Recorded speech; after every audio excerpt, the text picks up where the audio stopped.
Right. So, I mean, the White House meeting represented the latest phase of this very unexpected and yet extended resurgence in ties between the U.S. and Pakistan. And it is significant, I think, that President Trump invited both of these leaders to come to Washington instead of simply meeting them in New York. And as you noted, there was a very brief sidelines encounter between the prime minister and the president.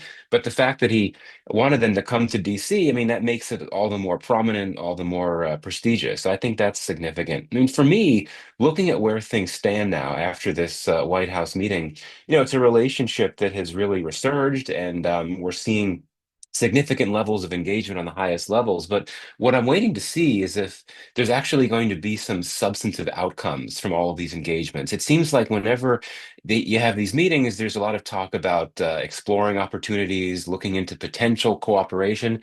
But short of a few specific outcomes on the counterterrorism side, there really hasn't been that much yet. So I think that's the challenge moving forward, and that'll be a good signpost to see how strong this relationship really will be. If there will be a shift from this aspirational, exploratory type of cooperation to actual substantive collaborations. I think it was likely a very comprehensive meeting. My understanding is it lasted at least an hour, and that suggests that all of the issues that you mentioned would have been on the agenda. I do think that there would have been some follow-up from the issues discussed during the Army chiefs meeting with Trump, and so that would suggest checking in on uh, business commercial opportunities related to critical minerals and cryptocurrency. Of course, Pakistan's crypto czar was also in Washington and met with crypto advisors at the White House. So I'm sure that that came up in the discussions, and I think that certainly trade likely would have come up as well. I do think, I mean, this hasn't been mentioned that much recently, but I do think that counterterrorism likely was a big part of the discussions as well, given that Pakistan is now experiencing a particularly difficult moment with its terrorism challenge on its western border.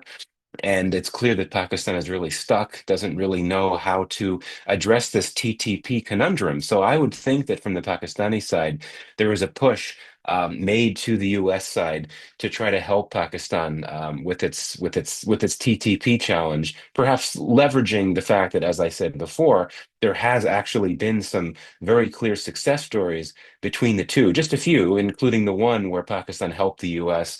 Apprehend an Islamic State Khorasan terrorist earlier this year. Yeah, I mean, I think it remains to be seen. I know that many in Pakistan feel that the way that Pakistan was able to hold its own against India and shoot down several Indian jets, that was something that impressed the Trump administration and really served as a reminder that, Pakistan is a powerful entity in its own right. I'm not sure if that's actually true in terms of how the U.S. would have responded. But I do think that the Trump administration looks at Pakistan as a relevant actor for reasons that go beyond the commercial opportunities related to critical minerals and oil and crypto and all of that. And here I would point not necessarily to the India-Pakistan conflict, but to developments more broadly in the world, particularly in the Middle East. I think that Pakistan has successfully projected itself to Washington as an actor with utility in the Middle East because of its very strong ties with many of the key power brokers, certainly the Arab Gulf states, and also Iran. And, I would argue if there's one specific way in which the US might see Pakistan being helpful, uniquely helpful in the Middle East amid all the churn there, it's perhaps looking at Pakistan as a potential messenger from the US side, so to speak, to bring this message to Iran that de-escalation is important. Pakistan, of course, because it doesn't have a formal relationship with Israel, I think that limits its utility in the mind of the U.S. But still, for the other reasons that I mentioned, I do think that this administration would see Pakistan serving a useful strategic role in this story. Yeah, I mean, I think there's several drivers. One, as I suggested before, Pakistan has successfully been able to pitch itself to the U.S. as a commercial partner to help the U.S. Avail of these opportunities that are of interest to the administration everywhere in the world, and that includes things like crypto and critical minerals. That's one aspect of it.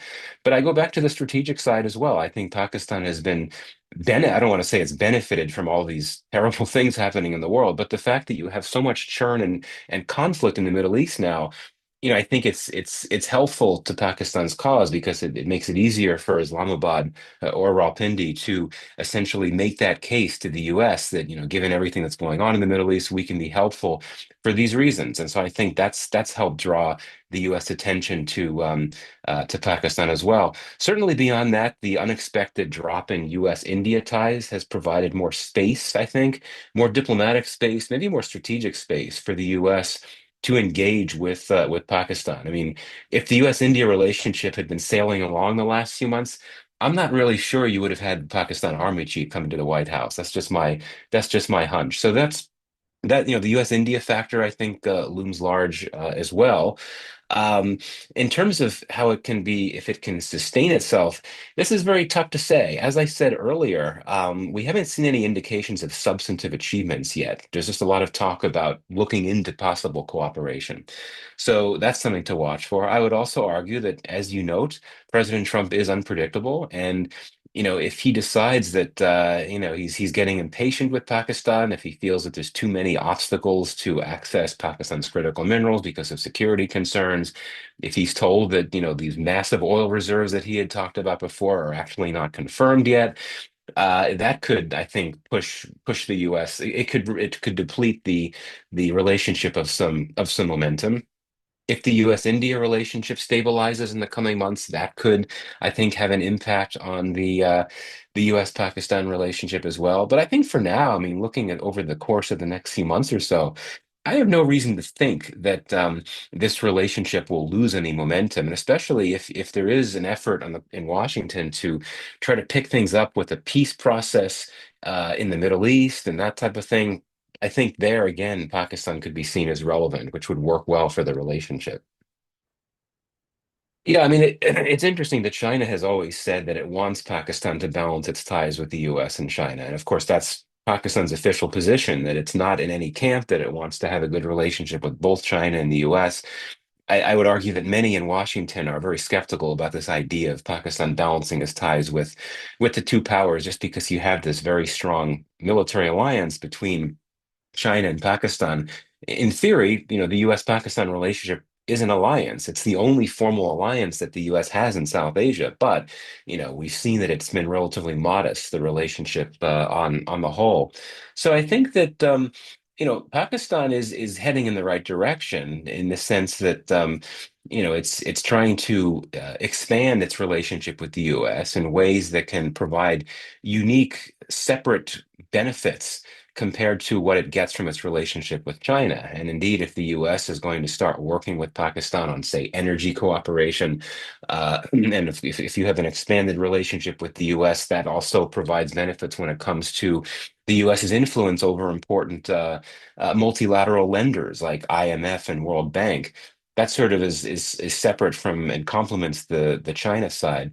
And I think that at the end of the day, even while we're talking here about the strong trend lines for U.S.-Pakistan relations, I just think that the Pakistan-China relationship has much more smooth and positive trajectory over the longer term. There's just a lot of questions, I think, about the U.S.-Pakistan relationship down the road, and I think that would make it all the more difficult to think that there could be a true balance in Pakistan's ties with both.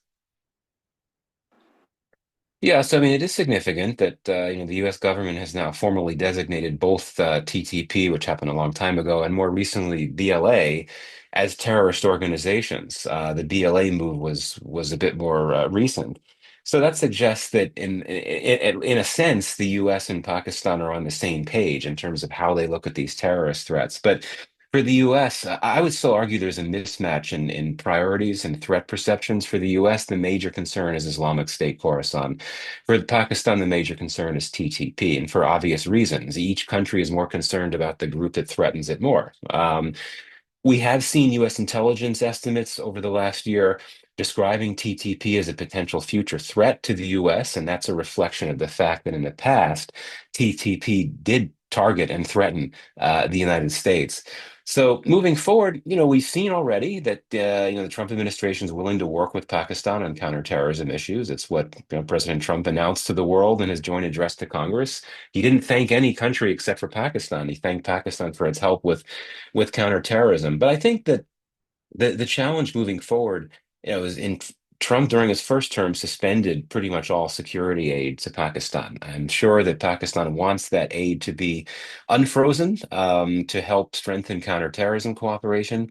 I don't think the Trump administration will be inclined to do that. I think the Trump administration saw that Pakistan could be very helpful to the U.S. without getting any type of increase in assistance, given what happened earlier this year. Um, but yeah, I think that the U.S. It wants to work with Pakistan to the extent that it can, and so in that regard, if they are talking about intelligence sharing possibilities, there's no reason why that cannot focus on ISK as well as TTP, because these groups, generally speaking, are in the same areas. So I think that that might be something that they could look to, but I don't think we can expect anything more than intelligence cooperation. I don't think we're going to see another counterterrorism alliance like we did after 9/11. Yeah, I mean, I'm not sure we should overstate that because the U.S. has its own channels of communication with all of the key actors, with certain exceptions like Iran. And as I said, that's where Pakistan could conceivably be helpful. But the U.S. has close allies and partners across the Muslim world and the Middle East and beyond. So, in that sense, I don't think we should overstate the role that Pakistan can play in Washington's eyes, but coming to the new Saudi-Pakistani pact, the fact that Pakistan is now formally embedded in the security architecture of the Middle East, I think that in of itself will make the U.S. realize that Pakistan is a significant player, so to speak, in the Middle East. But when it comes to mediation, other than Iran, I'm not really sure realistically what the U.S. would see Pakistan doing beyond that one case. Referring to it as personal diplomacy, some would say it's flattery, and this works with President Trump, and I think this is something that Pakistani officials recognize. And indeed, I mean, they know that pardon me, Trump really wants a Nobel Prize, and so not surprisingly. In that sense, Pakistan nominated Trump for a Nobel Prize, and indeed, Prime Minister Sharif in his UNGA speech once again made reference to that. So this definitely helps, right? And I don't want to overstate the difference, but India has refused to let Trump take any credit for even having a role in the ceasefire talks, whereas Pakistan nominated him for a Nobel Peace Prize. It's a sharp contrast, and you see where those two different relationships are today. So the charm offensive, the flattery, it all helps. And you see this in subtle ways. Maybe I'm being overly speculative, but I noticed that Prime Minister Sharif, when he met with Trump at the White House, he appeared to be wearing a tie that was in the colors of the American flag. I'm not sure if that was just random, but anyway, these things help, so to speak. So it's just another reason I think why the U.S.-Pakistan relationship is in a good place now. Yeah, well, you're kind.